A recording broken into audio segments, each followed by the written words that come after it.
Thank you very much.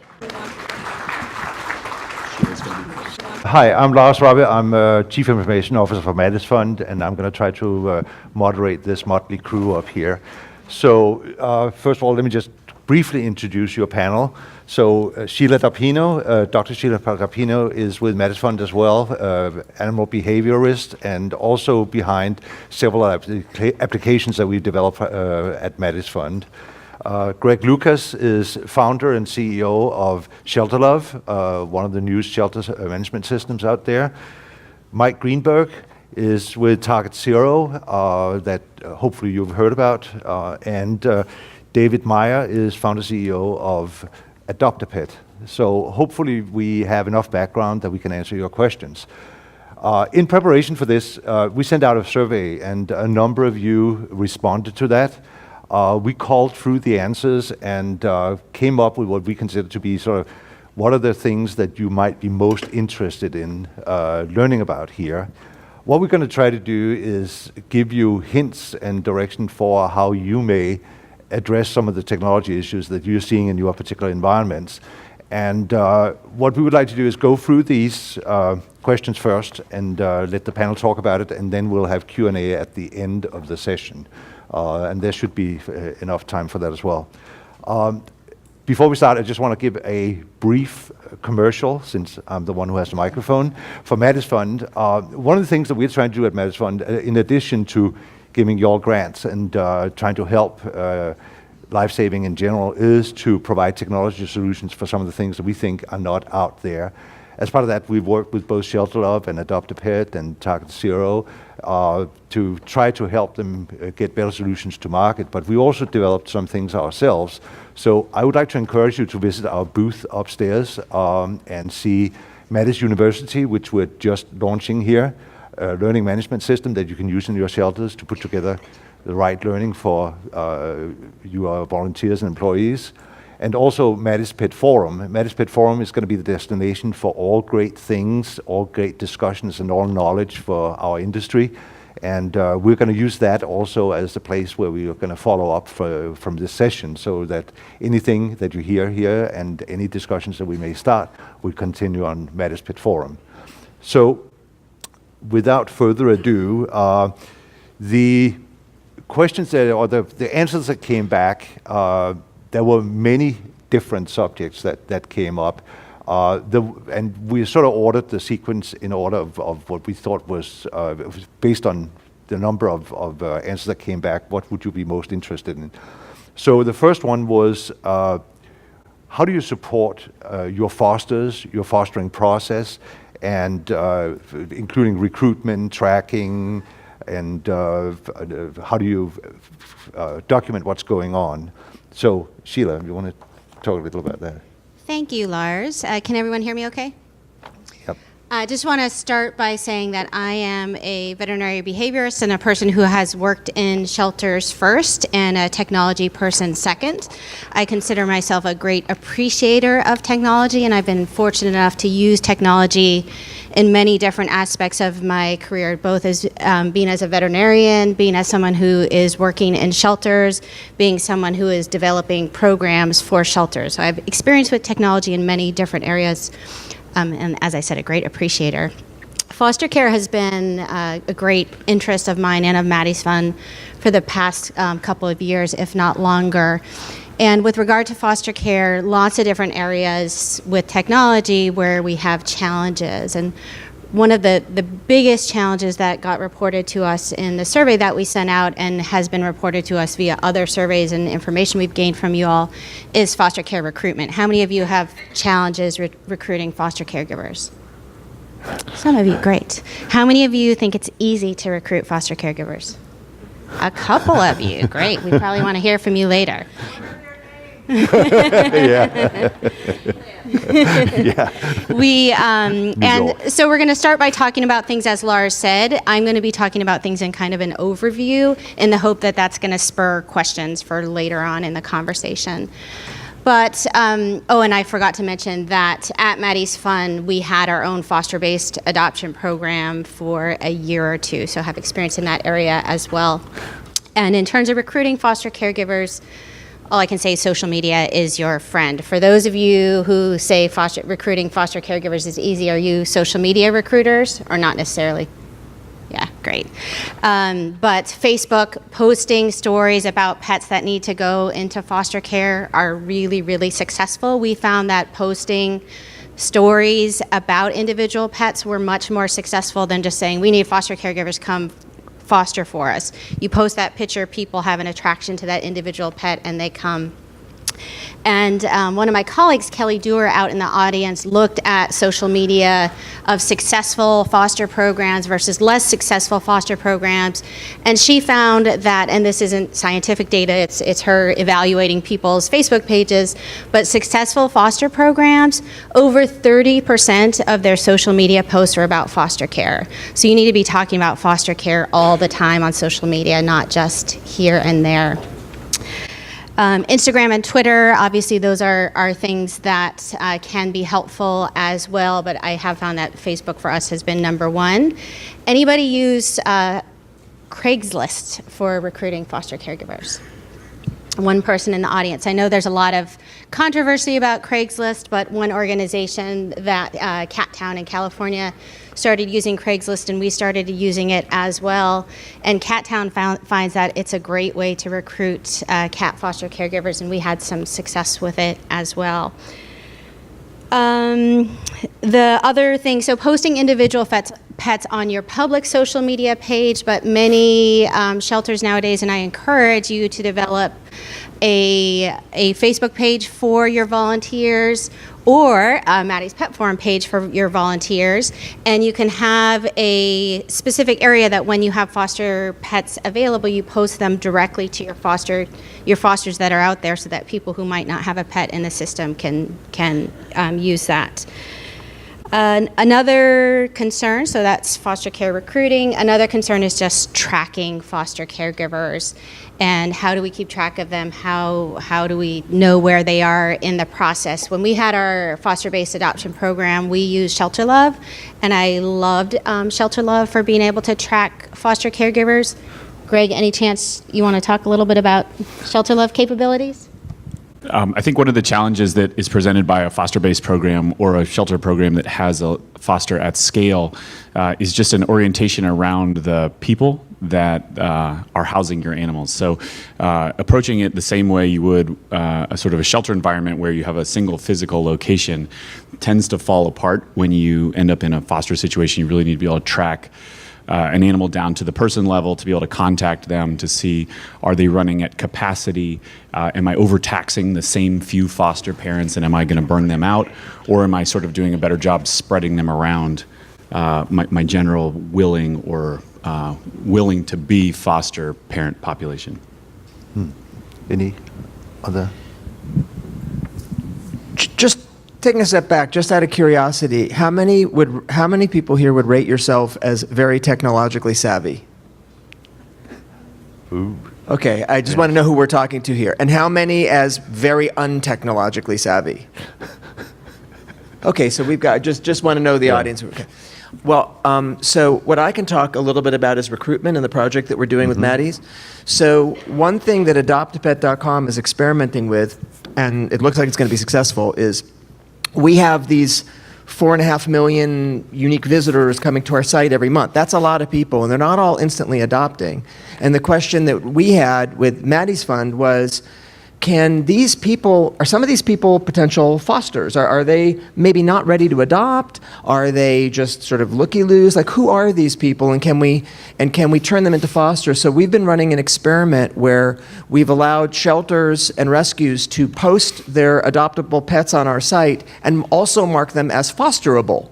And we wanted to see if we added a button, would people say, hey, I'm interested in fostering that pet? And it turns out the answer is a gigantic yes. We're seeing a lot of people clicking that, I'm interested in fostering that pet. And the question then becomes, which we're working on now, is, are they just interested in fostering that pet as a possible adopting that pet, or are they actually a person who is interested in fostering animals in general and who might, at least for some period of time, be able to foster pets? So we're experimenting with that, but if this pans out, the next step for us would be to allow shelters to post not yet adoptable but fosterable pets to that audience database, and it might be a big database of people that we can start to build for you and then give you a way to present to meet those people. So that's coming soon, but hopefully that'll become a big new input for people interested in fostering.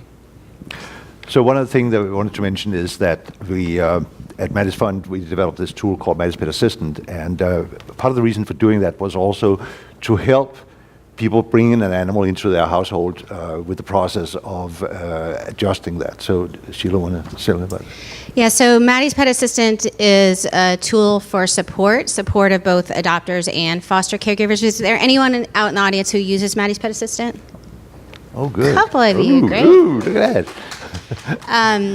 Talking about it related to foster care today. So it's a tool that when the foster caregiver goes home, if you use PetPoint, ShelterLuv, Animal Shelter Manager, that's all we have for right now, there's an automatic upload of your data into the Maddie's Pet Assistant system. Otherwise, you can manually manually enter it into the system. And the foster pet and foster caregiver are connected. They download an app, and they're provided with support. So there are surveys that are sent out on a regular basis, day 1, 3, and up to a month after they go into foster care, if they're in foster care that long. And they ask them about most common problems that foster pets face when they go in the home. And then they complete the survey, they're sent an automated response based on their answer. So if the kitten's having problems with diarrhea, it asks there's a follow-up question about the severity of that diarrhea, and then they're sent an automated response saying you should call your foster coordinator, or it sounds pretty mild, just keep observing and check in. So it provides a low level of support so that you all can focus on the more challenging problems. And we've had a lot of great feedback on the foster caregiver and the adopter portion of Maddie's Pet Assistant. So if you want to learn more about it, come up to the booth upstairs in Maddie's area, and we can give you a demo of it. So second most asked question, and this is not for all those to use technology savvy people here, it was really sort of what we call basic table stakes. How do you get started on using systems? What should we even look at? What's out there that for a shelter or a rescue that doesn't have anything, what would you want to do? And lots of areas of interest here, all the way from how do we put in a shelter management system to how do we just keep track of things. So Mike, you want to start? Hardware part first. Greg's going to talk about the hardware, and then Greg always talks about the hardware. Starting on one end of the spectrum, sometimes we'll hear things as sort of simple and basic as, I don't have Wi-Fi in my shelter, I don't know how I'm going to do it, the cost is exorbitant. And then all the way on the other end of the spectrum, if you're foster-based, everybody has at least a phone or a tablet or a computer, and so the hardware is not the issue, but the connectivity and keeping everybody synced together and on the same page becomes the issue. So speaking to the whole spectrum is going to be difficult here. But we find ourselves frequently recommending to people not to wait for the full budget to come through and the full overhaul and to wire up the whole entire building. Those things cost a fortune. They take forever to get done. There are now ways to build, to buy mobile hotspots and bring Wi-Fi into buildings that isn't already there. We brought Wi-Fi into this room, right? Mm-hmm. These can be run off phones. You can buy dedicated devices for them. But we would sort of typically push people into making smaller hardware decisions just to get things rolling, rather than wait for a huge budget to come through and a big overhaul of a facility. Yeah. Along those lines, just as again sort of a survey question, we're going to keep asking these very high-tech survey questions with your arms. Who uses Chromebooks in the room?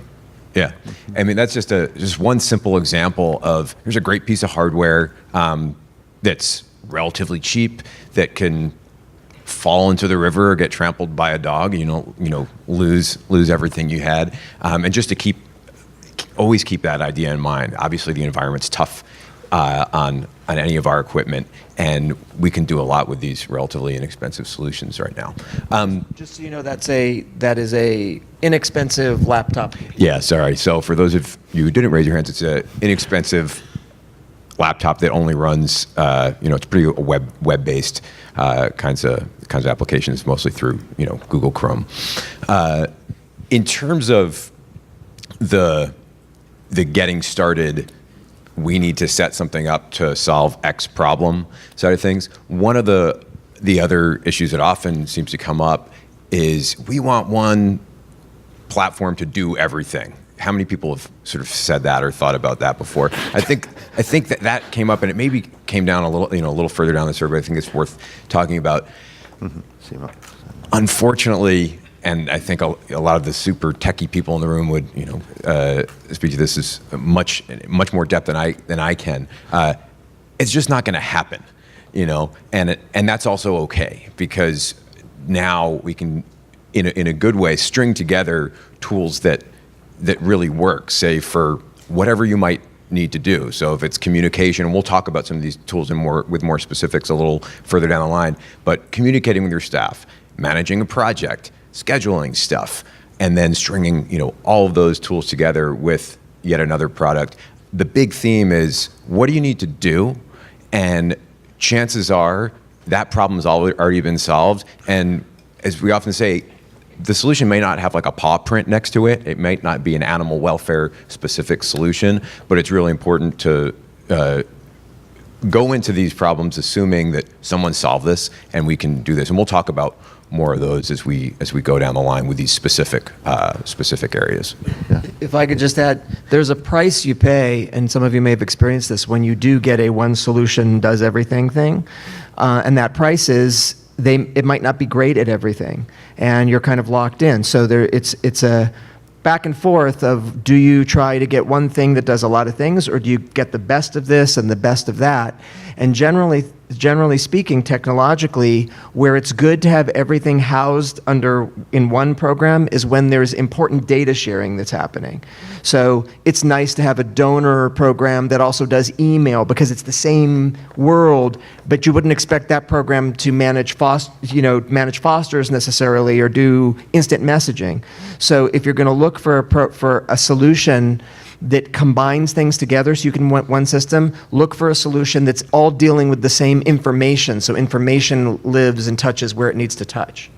Yeah, I think very often, so I've been in this business for longer than I want to remember, but when I look for something out there, I always start with a Google search, right? So volunteer management, go out. Okay, there are 1,000 of those systems. So how do you distinguish what's actually good and what's not good? And I have a deep-rooted distrust in the rating systems like Yelp and so on, that I think they're all rigged. So I like to ask friends, right? Ask people that I know have tried this before. This is another commercial for Maddie's Pet Forum coming up here, but it's a good thing. Have you heard of ask Maddie's Pet people Forum? It's not the last one.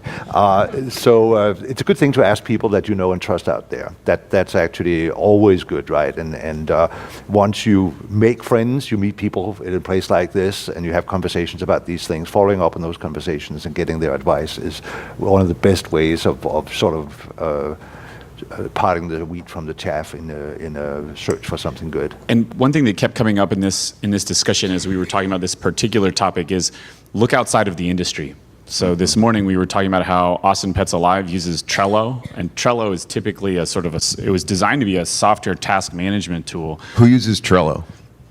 Oh, Wow. good. People Cool. have heard of Trello. Yeah. So people are using, Austin Pets Alive is using Trello to manage their foster program. Right, so you don't have to look inside the industry for these kinds of solutions. The processes or the problems, the information problems you're trying to solve have been solved somewhere. It might just not be in our industry yet. Yeah. One thing that also came up was a lot of interest in donor management and fundraising software. So, David. So how many of you use some sort of online donor management program? Software program. And of those, how many are specific to animal welfare? The program itself is specific to animal welfare. Okay. So A lot of you actually don't, which is interesting. And maybe that's because some of you are with public entities that aren't nonprofits or aren't doing fundraising. But there's a lot of programs out there, and a lot of them are good. I don't share Lars's severe distrust of ratings. But definitely talking to people are good. But there's a lot of programs that are out there that are for donor management. But the thing to pay attention to is they also try to do a lot of things, and that's good. So a lot of the donor management programs will also do emails and newsletter management, which does make sense because it's the same people. Donor management is ultimately not just accepting donations, right? You can do that with PayPal, right? People can just send you money. But it's managing the relationship with those people, and how do you track and know that this person gave on this date, and this person is a dog person, and this person gives at the $20 amount, and this person gave $1,000 amount. Wait a minute, some executive director better call that person and find out who this is. So most donor management systems try to do a number of different things, and that's good. And some of them do volunteer management. So I think the thing to do as you explore to find what management system works for you is to understand what is it that you actually need. And try to find one that's appropriately priced. Some are actually free, and that might work very well if you're a small organization. The key thing to pay attention to that I would say before you start with any donor management program is you've got to find out, can you get your data out? That's a very important question, meaning if you outgrow the program, or if you discover that there's a better program out there, how easy does this company make it for you to take all of the names and all of the email addresses and all of the donor history and export that to some sort of a spreadsheet or something and import into a new program? Because if the program doesn't allow you to do that, you absolutely should not use it because you'll be locked in. So that would be my advice for donor.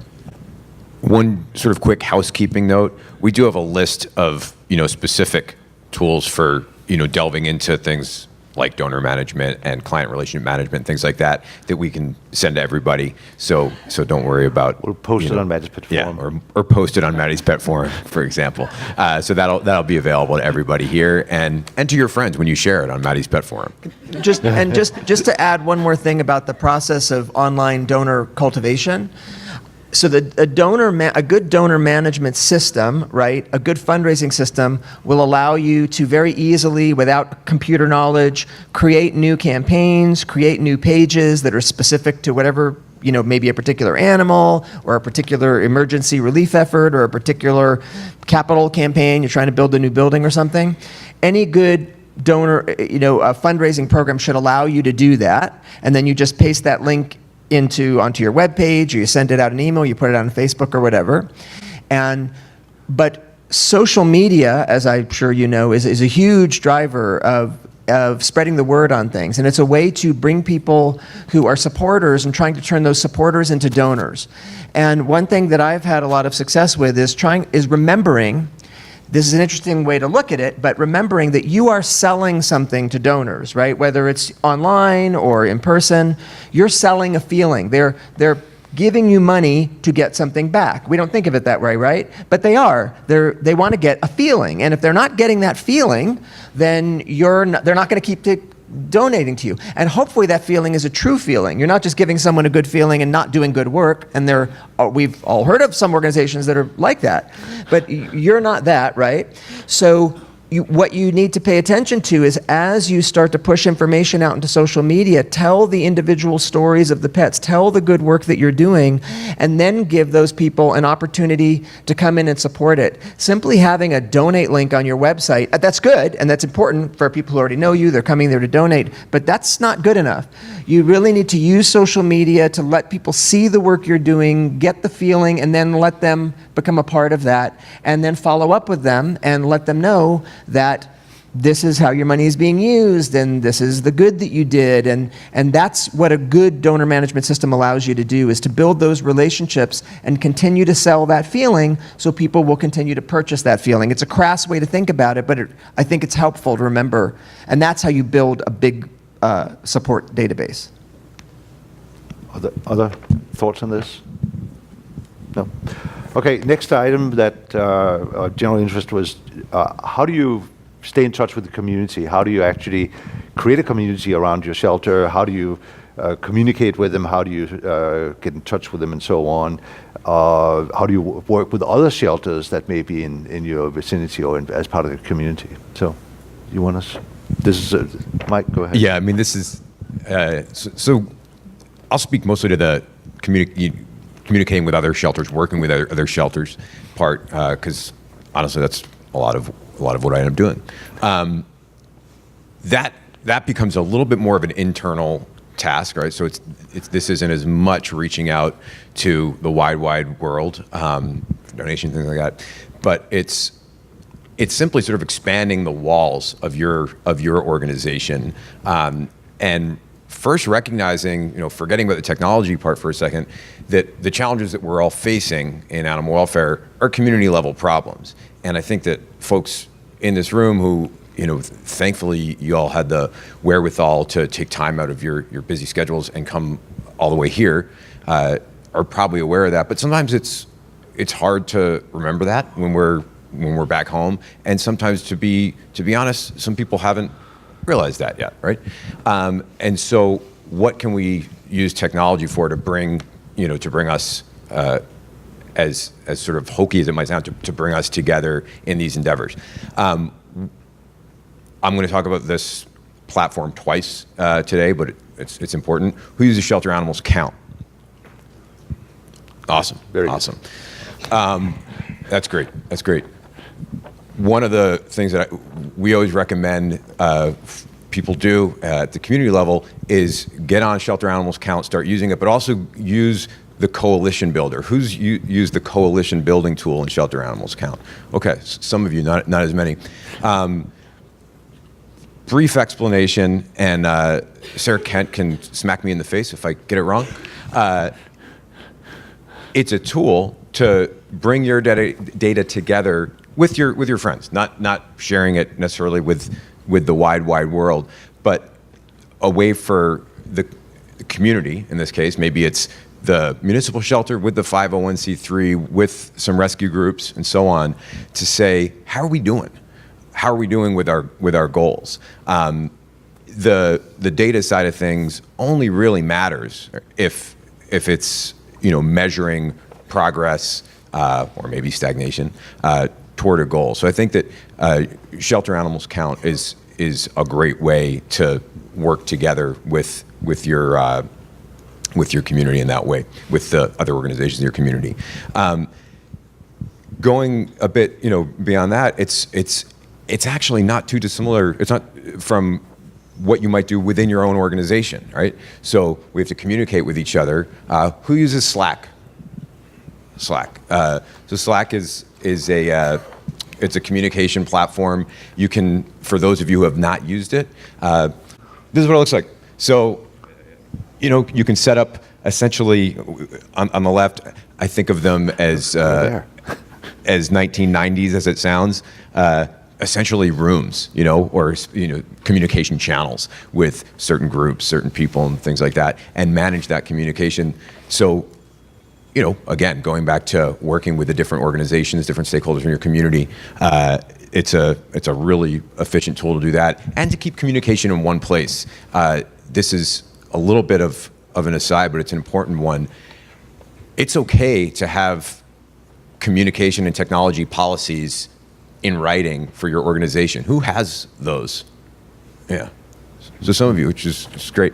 And so it's okay to say, you know what, this is not a commercial for Slack, this is just an example. We're gonna use Slack for this kind of communication. And we're gonna use Maddie's Pet Forum for this kind of communication, and so on and so on. That certainly helps with maintaining that community and maintaining the sort of internal work you're doing, because it eliminates the inefficiency of like, oh, I didn't get the text. Did you send that email? It's like, it drives me nuts. Just again, not a commercial for Slack, but just so you understand what it is, because there's a reason it's one of the fastest growing productivity tools. It's basically, think of it as an instant messaging system where you can talk to one person directly and no one else can see what you're saying, and that comes in a feed on your computer or on your phone. You can do it from your phone. So you'll receive a message on your phone that is just like getting a text or any other instant message, but it's in Slack and you can reply. And the record is always there, so you can go back and find things. Or you can make a group chat, so you're talking to a group of people, or you can create a group around a particular project that you're working on. So it can be adoption, and it could have all your adoption people, whenever you talk into that, they see on their phone or on their computer. And they can also manage what happens. It could ping them that a new message is them, or it could just be something that they can go back and check whenever they want. Or they can be pinged when their name has been specifically mentioned.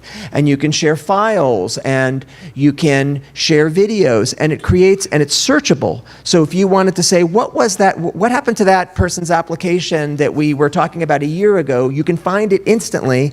It's all on Slack. And so it's this very, very fast-moving, dynamic way to talk to one person, to talk to a group, to talk about a subject. You can invite someone from outside of your organization to be a part of a Slack group. And it really is a useful tool for sharing communication and sharing information. And I think an important point what Mike mentioned is that it eliminates the need for a lot of email. I mean, we all feel we all get overburdened in email.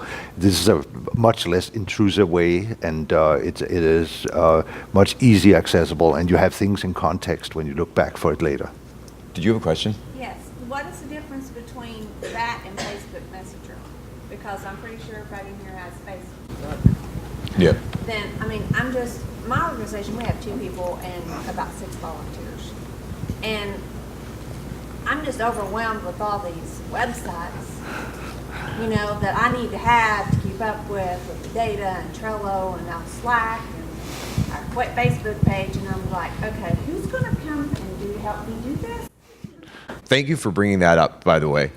So what Angela asked essentially is, why the heck are you telling me to do another thing with all this technology? I already have Facebook and so on. And it's a valid point. I think the big picture point is, and David has said this before, if you have a system that works to get whatever you need to get done, and it's, as simple as, hey, I just told, John Smith down the street to do it, and it happened, and that's the most efficient system, then you have a system. Using technology for the sake of using technology is, I think everyone here would agree, is a really bad idea. The items that we're suggesting are by no means prescriptive. They're tools that have worked for lots and lots of people to make operations more efficient, and everything so far is free, So if you already have a system that works, use it. To your specific question, the other question that Angela has is, how is Slack different than Facebook Messenger? Facebook Messenger is akin to sort of a text messaging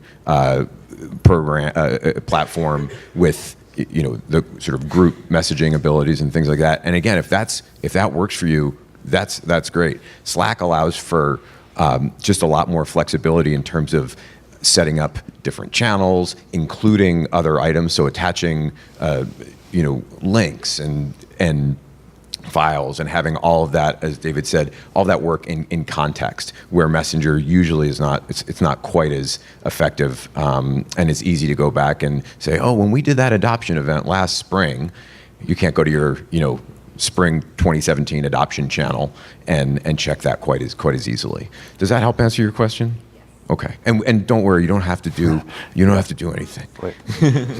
Sheila, yeah. Yeah. You don't. Okay, go ahead. Just one comment on this.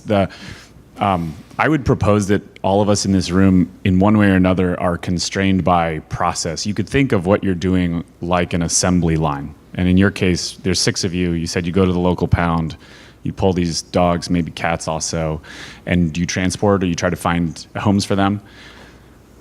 Both.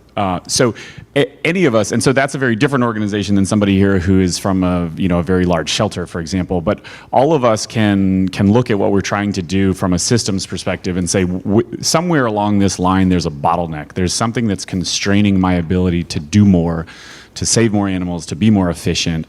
The technology ought to be brought to bear on the bottleneck. as opposed to this is new and cool and it's better than Facebook Messenger because it has X and Y and Z features. And so I would propose that, any of us could just put down a piece of paper and sort of map out our organization and also point to the piece of the process that is constraining us. And it's that situation where, you should reach out, you should look for solutions that exist that somebody else has already used. APA, for example, massive foster program, right? It's a huge piece of what they do because they have so many of these big dogs that don't do well in the shelter. So it makes sense that they were to find something like Trello to try to attack that because that became a real constraint for them. So just shifting gears here a little, a lot of questions were also about communication with the community at large. What tools do you use aside from the obvious Facebook and so on, and how do you deal with all these comments that come in, not all of which are positive? So anyone wants to attack that? I can start that from what I've been taught from the wonderful Sharon Fletcher there in the back. In terms of social media, we at Maddie's Fund don't always get positive feedback on the posts that we give, and I'm sure how many of you can sympathize with that? Anybody in the audience? We get negative stuff every so often. And this is something that we deal with and we talk about on a regular basis. So when a post comes in that is negative, it gets sent to the people who that topic is relevant to, and we have a discussion about, do we respond to this post or do we ignore it? And is it something that if we respond, this person is going to listen to us and have a good conversation, or is this someone who's just kind of ranting, and if we respond, they're going to keep responding back for the next never ever stop. And in some situations, we're going to end up deleting and blocking people from posting. And so that question isn't really about using technology, but that's how I was taught to manage. Sharon, did I do okay? So I think there's definitely a technology angle to it, though, because in this day and age, things propagate so much faster. We all heard about the fake news and so on, and unfortunately, these platforms, the social media platforms, allow people to repost and spread things that may not be correct. So I think it's incumbent on all of us to try to make sure that we understand what goes on in our community that relate to us. Make sure you understand, follow what's going on out there, and make sure you actually respond to things that before it gets out of hand. I don't know if anyone, Yeah, it's, as Lars said, a feature of these technologies are now people, and large numbers of people can talk to us and we can talk back to them. And the question is, how much effort do you put into that? You should definitely have someone in your organization who, depending upon the size of your organization, might be more than one person, who is the voice. And I think you need to take seriously when someone is saying something negative to you, on Facebook, because it's so easy to spread, so easily spread, and to spread out on Twitter, that unless you, like Sheila said, you really think this person is just maybe a little bit nutty and is not even worth the time, because you're just going to add fuel to the flame. With Adopt a Pet, we have a lot of people that talk to us. We have a big Facebook presence. We get lots and lots of emails, and I think I'd be correct in saying our experience is that you should talk back when you can. And even if someone is saying something negative, frequently it's very easy for someone to just to pop off. But when a human being responds and says, wow, I'm so sorry, this makes me feel bad and I want to help you, so many times people are just so happy to get a response, and they feel heard, and now they feel okay, and now they feel vindicated. And so sometimes it's just worth that one response just to see, is it that, or are they just now going to pile on? But I think that is sort of the good and the bad of social media. Is bad things can be spread about your organization very, very quickly, and so it's worth a little bit of effort to just try to put out a fire and have someone who's good at making people feel heard, because a lot of time that's the only thing that someone is talking to you. They just want to feel heard. Okay, so one thing that's near and dear to everybody here on the panel is trying to communicate between systems. It came up a number of times in the surveys, and one thing that I think a lot of us are facing right now is that demand and supply are not evenly balanced. So trying to find animals in the other parts of the community, or maybe even outside your community, and transporting them is becoming a much more pertinent issue. So how do you make sure you understand where the animals are, and how do you make sure that we get them to the right places? So, Yeah. Mike. This is there's one relatively new tech solution for this that's still very much in the works, but you can get on and start using it today if you want. Who uses Doobert? Has anyone used Doobert before? Cool. DOOBERT. It's a matchmaker for shelters who would like to, or organizations who need to transport animals, and those who are able and willing to receive them, and then provides the piece in the middle, the actual transportation portion of things. So I always say, like, it's like Match.com and Uber and Amazon Prime for dogs and cats, you know, all mixed together. So that's something that, again, you can get on and start using today. And I know that there are some other folks in the audience who are helping to work on Doobert, but that's a relatively new technology that you can start using. And I think that Greg built into, you have some. Nothing in particular. Doobert was used very successfully in the wake of Hurricanes Harvey and Irma. So, young technology solutions get tested in situations like this, and the reports are that Doobert did very, very well in both of those situations. Yeah, I also want to mention that a number of us have started getting involved in talking about how we get all these systems to talk to each other and try to create some hub or some way of exchanging information more easily, so that when you transfer animals, you also transfer the paperwork and the records between shelters. So, yeah. Are the major players that are involved in animal transport, HSUS, ASPCA, when these huge disasters hit, are they on there? We're a shelter in Westminster. We had a ton of space with the last I want to say, thank you, yes. We could not find anywhere or anybody to talk to get animals from them and help. Yeah. We can easily house 75 dogs. I think we had 15 at the time. We could find no one to help us. I think we all realized that when Harvey happened, that we were being extremely reactive and we were way behind in terms of providing the communication and so on. And we tried to start working on it, and then Irma happened, and we were still behind, and so on. So we're trying to now to prepare for next season, but we're still not quite there. We're working on it, but still not quite there. You want to? Yeah, so I've been involved in the disaster rescue, but not in the transport of animals component. I have literally nothing to say about that, because I've been involved in the how do we provide people who are on the ground and who are leaving their homes or can't get to their homes a single place to report that their pets are in need or their animals are in need. It might be horses or donkeys or whatever, that their animals are in need, and how do we get that information into one place and into the hands of whatever is the appropriate animal organization that is authorized to work in that area, and then how do we track those animals when they get in the system so that person will be able to find their pet regardless of whether they went into a chameleon shelter or Pet Point or ShelterLuv or whatever. So there's a lot of work going on that, but unfortunately I have literally nothing to say about the transporting of those pets in those situations. One of the things I think everybody could do, and this is absolutely low tech, is create alliances up ahead. So if something happens, and we actually had an example of that in California with the wildfires last October, where there were existing alliances between shelters in the area, and exactly what you're mentioning happened, that shelters that had space pulled animals from the shelters close to where the disaster was taking place to make room for new animals. And it went as far as going way outside the area, so basically animals were sort of sent away to other areas that didn't have the problems. These are things that you can all think about in advance and think about who do I want to work with, and make sure that when things then go wrong, that you have those relationships set up already. Something completely different that also came up a number of times was what we at Maddie's Fund now call access to care.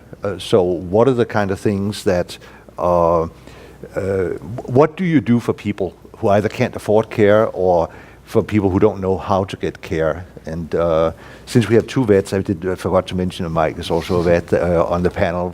I'll let them speak a little to this. Access to veterinary care is an issue that I'm sure is how many of you have concerns about people in your community getting access to veterinary care.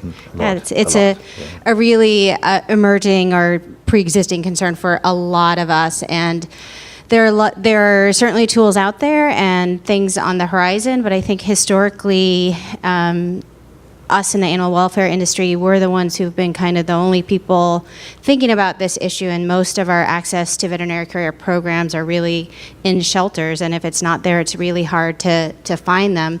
A couple things to talk about. How many of you have taken advantage of the Banfield Foundation grants related to veterinary care? We have a couple of you in the audience. That's great. Go to their website, check it out, but they do have grants that provide access to veterinary care. There's probably other organizations as well that will give your shelter a grant so that you can provide access to the underserved.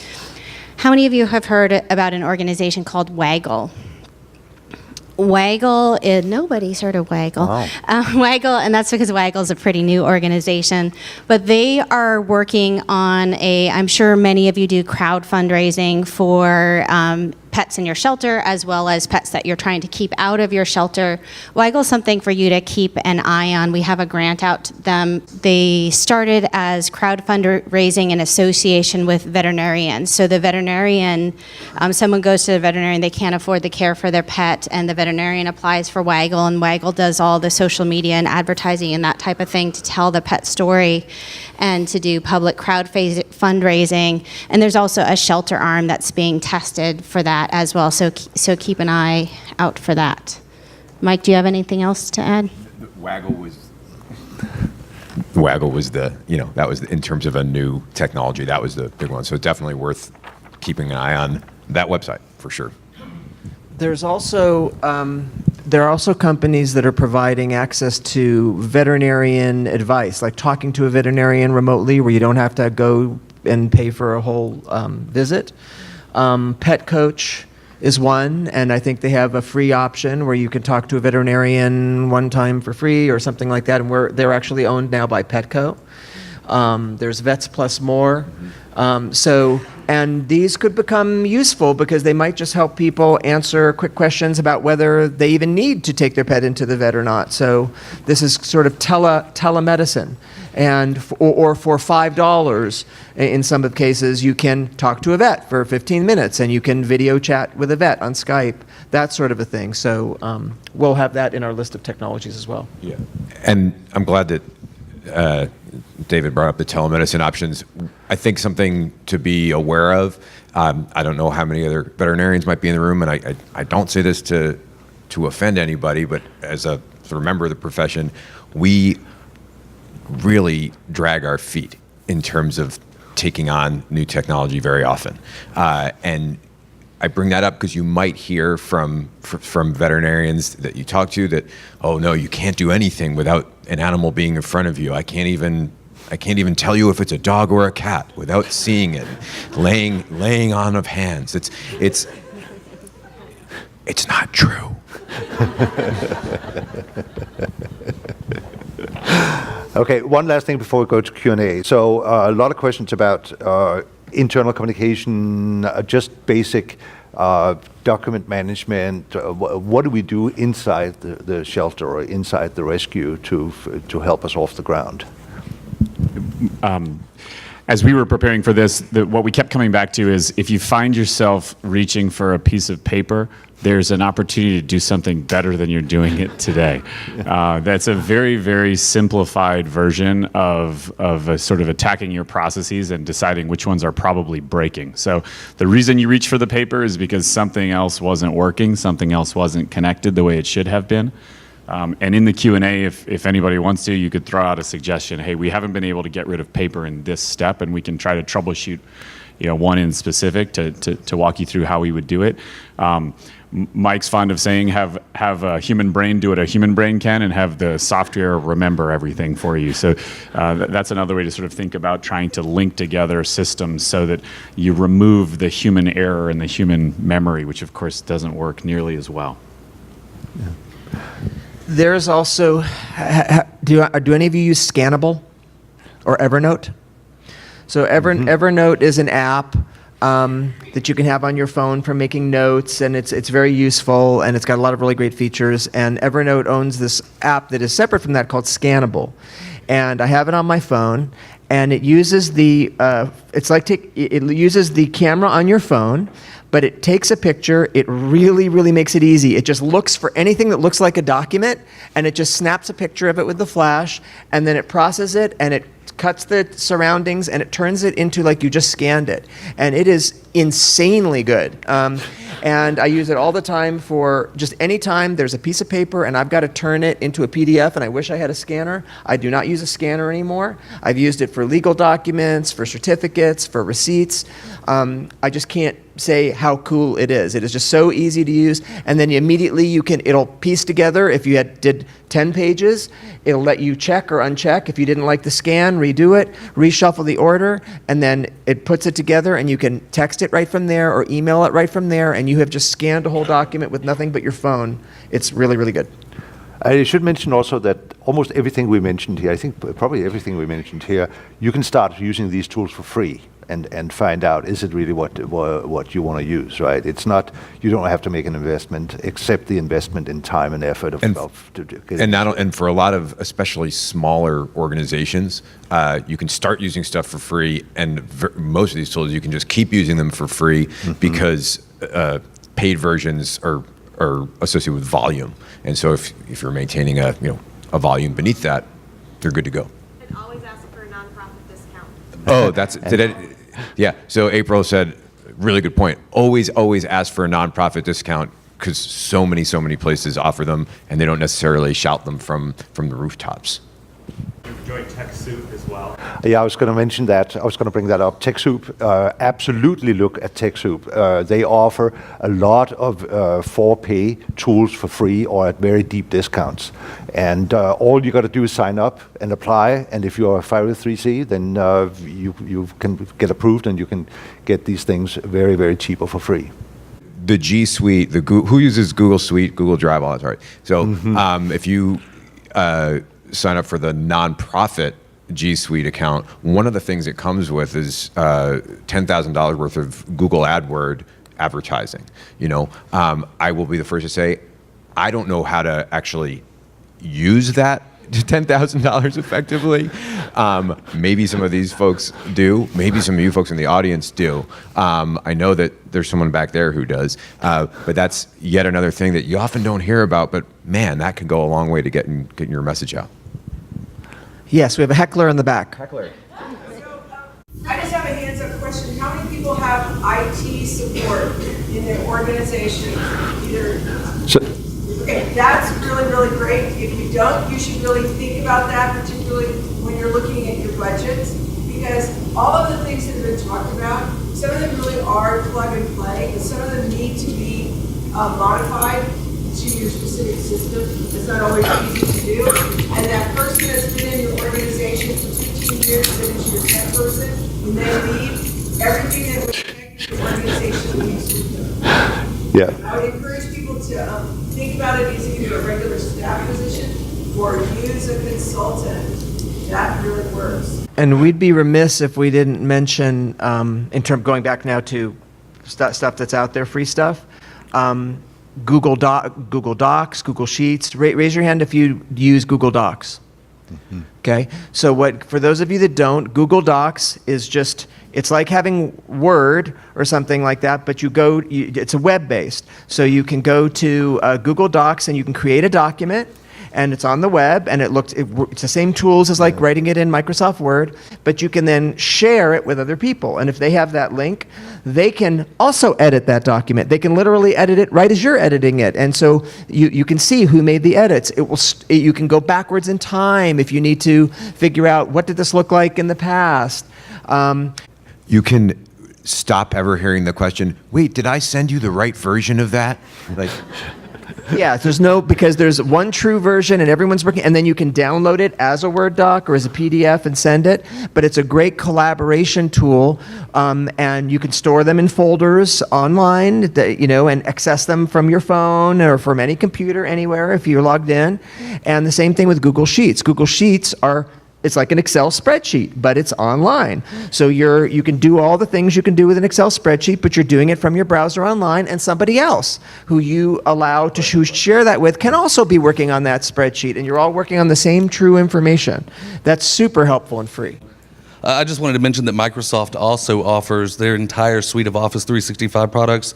All of them are web-based and cloud-based as well for free for nonprofits. You can actually just apply for that through TechSoup as well. But similar to the G Suite and those set of tools, you actually get the real version of Word, Excel, PowerPoint, all that. And so where you're dealing with some people who may not have access to the Google Docs format, you can use the Microsoft as well. It's completely free. Okay. Okay, so let's open up for questions in general. We have somebody running here with a microphone, so. Yeah, so when you ask a question, please stand up. So. Hi, I'm Jackie Roach. I'm with Tasha Blue Rescue. I'm curious. I love Maddie's pet assistant, but I wondered what maybe AI technologies might be doing. Every time I use OK Google or I use Alexa, I keep thinking, how can we bring that AI technology to animal rescue and helping people with problems with their pets?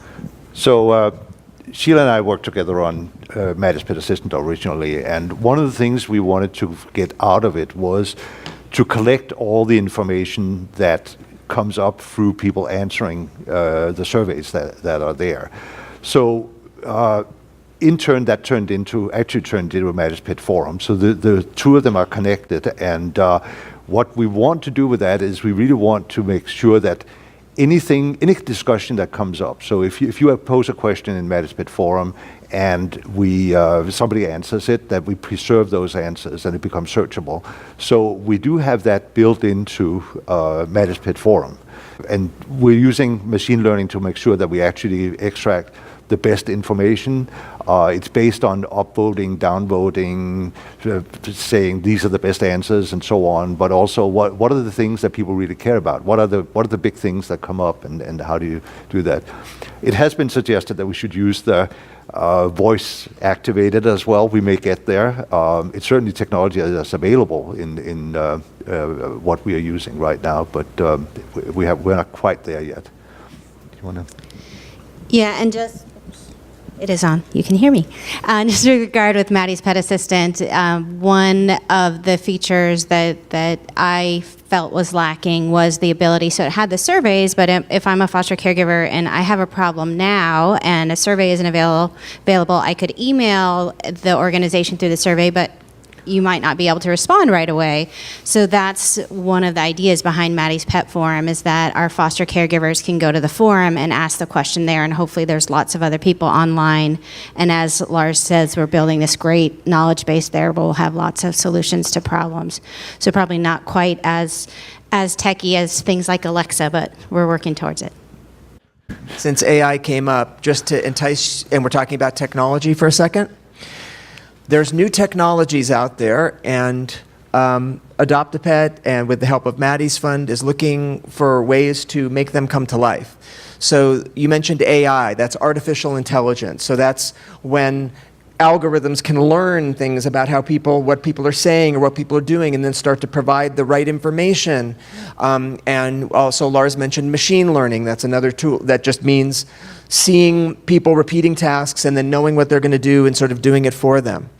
So adoptapet.com is experimenting with artificial intelligence and machine learning. For example, we know that a lot of times when people are on our site and they are clicking our button to send an email to a shelter to inquire about a pet, they're actually asking something that is present on the page. They're just not seeing it, and that's wasting the time, and it's very annoying to shelters and rescues. Do you know what I'm talking about?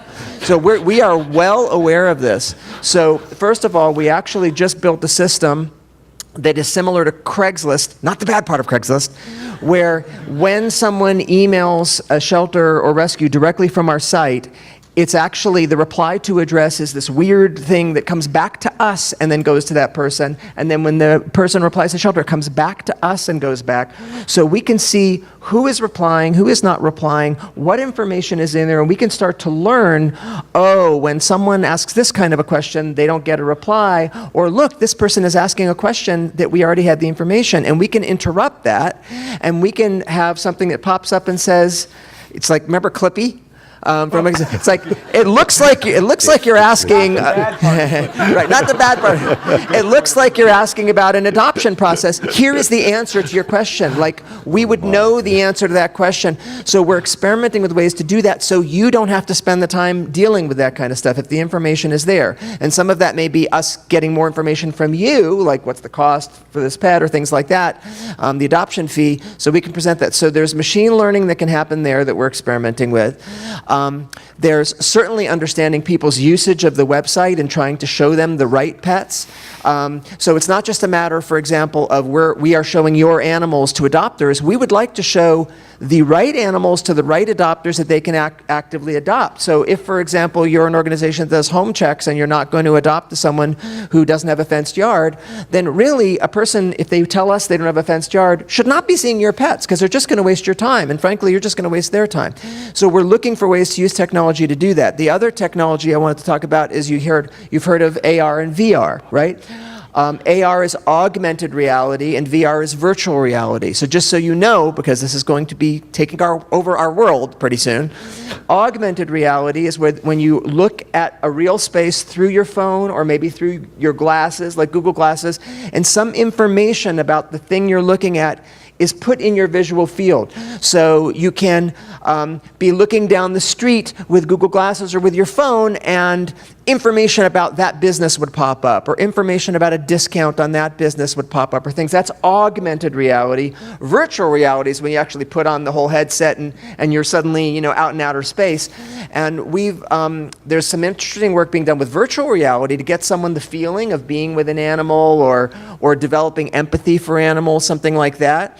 But with augmented reality, that's here right now and very useful. IKEA has this really great app where you can look at your phone at your living room and you can see a couch and you can walk around and look at the couch and it's superimposing it there.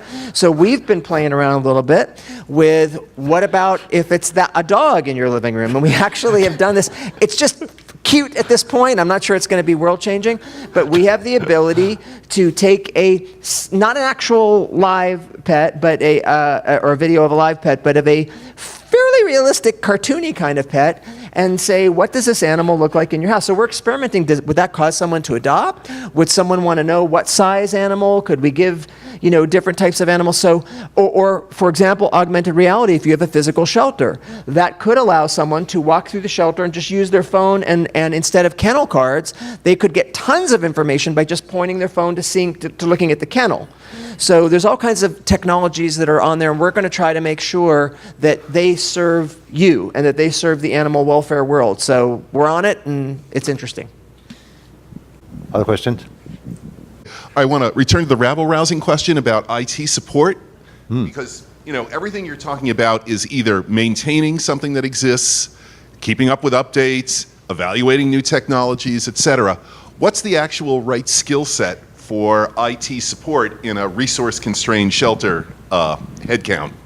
Most enterprise software now, the type of software you would run inside an organization like yours, looks and works a lot more like the kinds of things that you use in your personal life, which is to say they are simple, they are free to get started with, they're really easy to use, they don't need a lot of training, installation, the sort of associated services that people think of when you thought of an IT installation from, call it 10 or 20 years ago.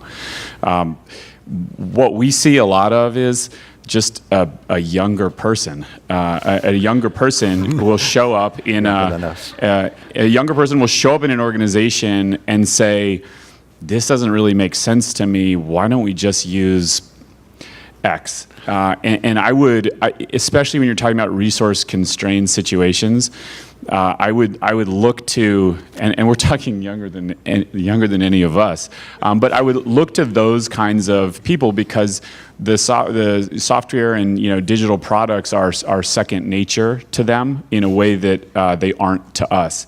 And so I think that's actually your best resource. And it's a free resource. You probably have volunteers, right, who are from this demographic.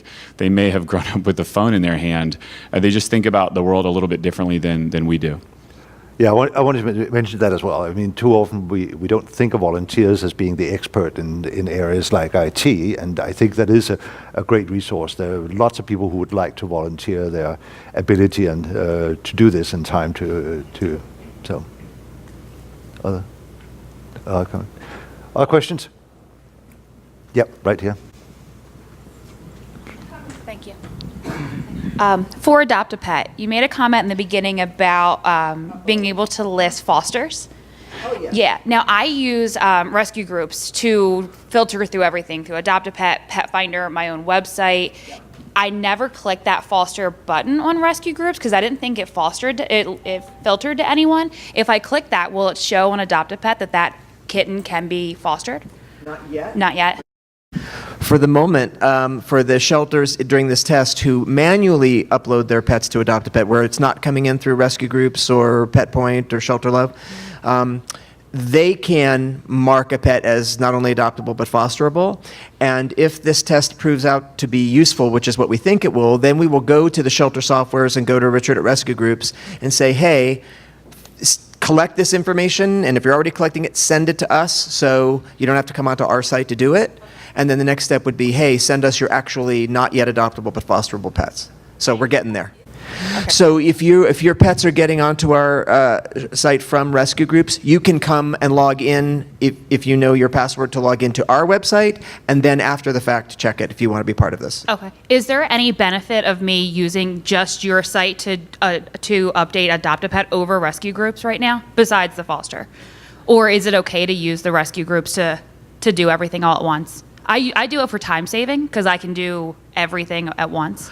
Well, is that how you're also getting your pets onto Pet Finder? Yeah. So if you stopped using rescue groups, you'd have to upload your pets to Adopt a Pet and then separately upload them to Pet Finder? Oh, well, no, I'm still going to use rescue groups because it filters my whole website as well. But can I do anything else on your site opposed to doing it on rescue groups? So if you load your pets directly onto adoptapet.com, you have access to other features that you can be using in there. Like we have a whole volunteer database and we've got reports. It might be worth logging in and having a look around. Playing around, okay. That doesn't mean, though, that you have to upload your pets directly to us. You can send them to rescue. We don't care. We just want to help you get your pets adopted in the easiest way possible. Thank you.